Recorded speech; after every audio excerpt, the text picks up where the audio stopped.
ஸ்ரீ மகாபெரியவா சரணம்.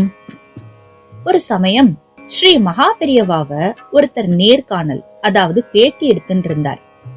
அவர் டேப் ரெக்கார்டரை பயன்படுத்தி பேட்டிய பதிவு செஞ்சுட்டு இருந்தார். அப்போ ஸ்ரீ மகாபெரியவா ஒரு கேள்வி கேட்டார்.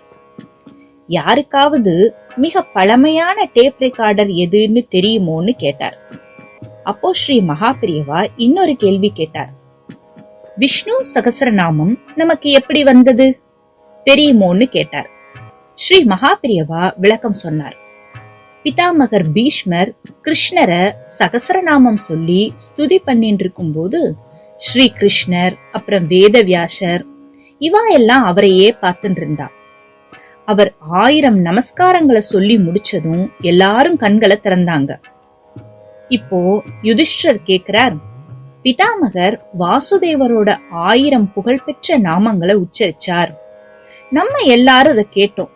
ஆனா நாங்க யாரும் அதை குறிப்பு எடுத்து வைக்கலையே, வரிசை மறந்துட்டோமே, என்ன பண்றதுன்னு கேட்டார்.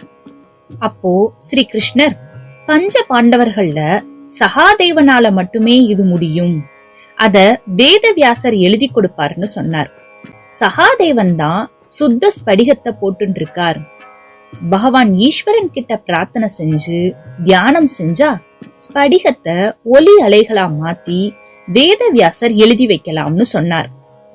சகாதேவன் ஸ்படிகத்துல இருந்து ஒலி அலைகளை மீட்டெடுக்க ஈஸ்வரனை நினைச்சுண்டு தியானம் பண்ணிட்டு இருந்தார்.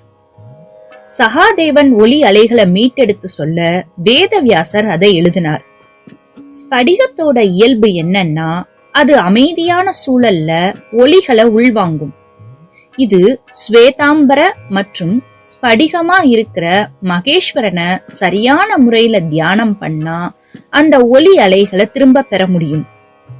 அதனால அந்த அற்புதமான விஷ்ணு சகஸ்ரநாமத்தை நமக்கு கொடுத்த இந்த ஸ்படிகமே உலகத்தோட ஆரம்ப கால டேப் ரெக்கார்டர்.